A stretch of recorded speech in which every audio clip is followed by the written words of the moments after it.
लोगों के बारे में क्या बात जिस तरह से करोड़ों का खर्चा किया गया था बैनर पे, होर्डिंग पे, और जाम लग गया पूरा पटना। उससे बड़ा कोरोना का प्रोटोकॉल फॉलो हुआ है कि नहीं हुआ, ये देखने वाला। आरसीपी सिंह के स्वागत में बहुत सारे लोग गए थे और कल से ही विपक्ष इस बात पर हमलावर हो रहा है कि लल्लन सिंह आते हैं तो पूरा पटना उमड़ पड़ता है भीड़ से और उस वक्त कोरोना नहीं होता है। और यही बात कही जा रही है आरसीपी सिंह के लिए भी। आरसीपी सिंह जब आए थे तो उनको बहुत सारी गाड़ियां रिसीव करने पटना एयरपोर्ट पर गई थी और उसके बाद से ये सवाल उठ रहे हैं कि क्या आरसीपी सिंह के लिए, लल्लन सिंह के लिए, जदयू के जो पदाधिकारी हैं उनके लिए कोरोना नहीं है क्या। और इस पर बहुत सारे सवाल कल विपक्ष पूछ रहा था और बता रहा था कि इतना पैसा खर्च करके, इतना होर्डिंग और पोस्टर लगवा करके आप सिर्फ स्वागत समारोह कर रहे हैं किसी ऐसे मंत्री का जो पटना आ रहा है, लेकिन कोरोना के दौर में आपने कोई मदद नहीं की। और इसके अलावा जो सवाल सबसे ज्यादा पूछे जा रहे हैं वो ये पूछे जा रहे हैं कि आरसीपी सिंह जब आए थे तो क्या कोरोना के गाइडलाइन को फॉलो किया गया। इस पर तेजस्वी यादव ने भी अभी कहा है, हमारे जो रिपोर्टर हैं वरुण उनसे बात करने गए थे और उन्होंने कहा कि हमें यह देखना चाहिए कि कोरोना के गाइडलाइन का फॉलो किया गया है कि नहीं। तेजस्वी यादव के साथ साथ लगातार पूरा विपक्ष इस बात की दुहाई दे रहा है कि जब आरजेडी का कोई भी नेता प्रदर्शन करता है, जाप का कोई नेता प्रदर्शन करता है तो पुलिस उसको तंग करती है, अरेस्ट कर लेती है, उठा लेती है, प्रदर्शन करने से मना करती है यह कहकर कि आपके पास परमिशन नहीं है। लेकिन कल जब आरसीपी सिंह आए थे तो पूरा पटना भरा पड़ा था, एम्बुलेंस को रास्ता नहीं मिल रहा था, हर जगह भीड़ लगा हुआ था। तो क्या कल कोरोना के गाइडलाइन को फॉलो किया गया? क्या कल पुलिस वालों से परमिशन ली गई थी? प्रशासन से यह पूछा गया था कि हमारे नेता आ रहे हैं तो हम पूरे रोड को जाम कर देंगे? तेजस्वी यादव ने यह साफ साफ कह दिया कि पहले हमें यह जानना होगा कि कोरोना के गाइडलाइन को फॉलो किया गया है कि नहीं। वरुण ने उनसे यह भी पूछा कि आप इस पर क्या कहेंगे, लगता है कि जदयू दो खेमा में बढ़ चुका है। तो तेजस्वी यादव ने कहा, आपने सुना भी कि इन लोगों के बारे में हम बातचीत क्या करें। आप समझ सकते हैं कि विपक्ष सिरे से नकार रहा है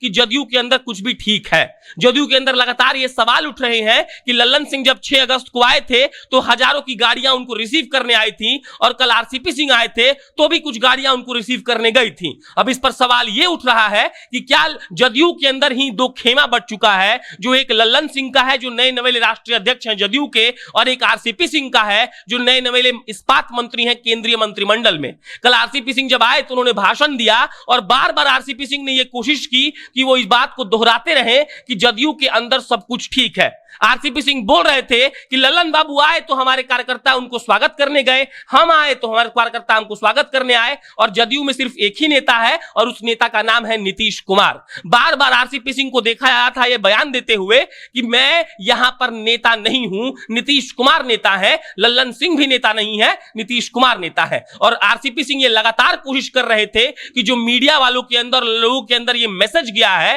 कि जदयू दो खेमा में बढ़ चुका है, जदयू के अंदर वर्चस्व की लड़ाई है, जदयू में गुटबाजी हो रहा है, इस चीज को आरसीपी सिंह सिरे से खारिज करना चाहते थे, नकार देना चाहते थे। और जब पटना के एयरपोर्ट से ही वो उनको हुजूम रिसीव करके ला रहा था तो बार बार आरसीपी सिंह यही बयान दे रहे थे कि मैं संगठन का नेता हूं और संगठन के नेता होने के नाते जब मैं पटना पहली बार मंत्री बनने के बाद आया हूं तो ये लोग खुद ये महसूस कर रहे हैं कि ये लोग खुद ही मंत्री बन गए हैं और इसीलिए मेरे स्वागत में ये लोग आए हैं। और तेजस्वी यादव के साथ साथ कल पूरा विपक्ष इस बात की दुहाई दे रहा था कि अगर विपक्ष वाले आकर प्रदर्शन करते हैं, रोड पर महंगाई के खिलाफ मांग करते हैं, चिल्लाते हैं, तो पुलिस वाले उनको दौड़ाकर पीट देते हैं, बैरिकेडिंग कर दी जाती है। लेकिन वही अगर लल्लन सिंह आते हैं और आरसीपी सिंह आते हैं तो कोई उनको रोकने वाला नहीं होता है। और आज अभी सुबह सुबह तेजस्वी यादव ने यह कह दिया कि उन लोगों के बारे में क्या बात की जाए, और ये पूछने पर कि जो मतलब बहुत सारी भीड़ इकट्ठा हुई थी एक साथ आरसीपी सिंह के आने पर, तो तेजस्वी यादव ने साफ साफ कह दिया है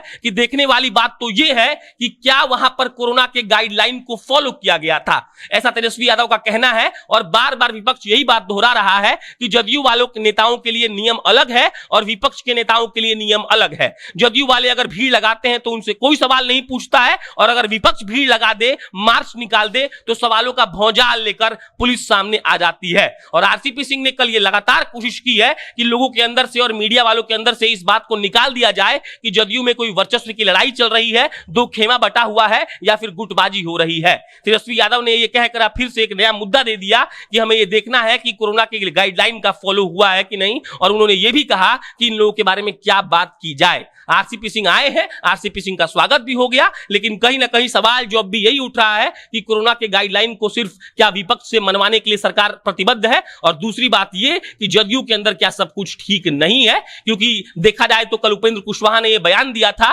कि हमको आधिकारिक तौर पर कोई पार्टी की तरफ से लेटर नहीं आया है बुलाने के लिए, ना उपेंद्र कुशवाहा मौजूद थे और ना ही नए राष्ट्रीय अध्यक्ष लल्लन सिंह। हालांकि आरसीपी सिंह बार बार डैमेज कंट्रोल करते हुए नजर आए और वो ये बोल रहे थे कि लल्लन सिंह और मुझ में कोई फर्क नहीं है, लल्लन सिंह का भी स्वागत हमारे ही कार्यकर्ताओं ने किया और मेरा भी स्वागत कार्यकर्ता कर रहे हैं, और हमारे सिर्फ एक नेता है नीतीश कुमार। दूसरी तरफ तेजस्वी यादव लगातार ये बोल रहे हैं कि जदयू वाले भी मतलब का पैसा खर्च कर रहे हैं, करोड़ रुपया लग गया, पोस्टर लग गया, लेकिन इससे कोई फायदा बिहार की जनता को नहीं हुआ। इस पर अन्य कोई भी अपडेट आएगी तो आपको हम बताएंगे। मेरा नाम प्रशांत राय है, आप जनता जंक्शन देख रहे थे। बहुत बहुत धन्यवाद।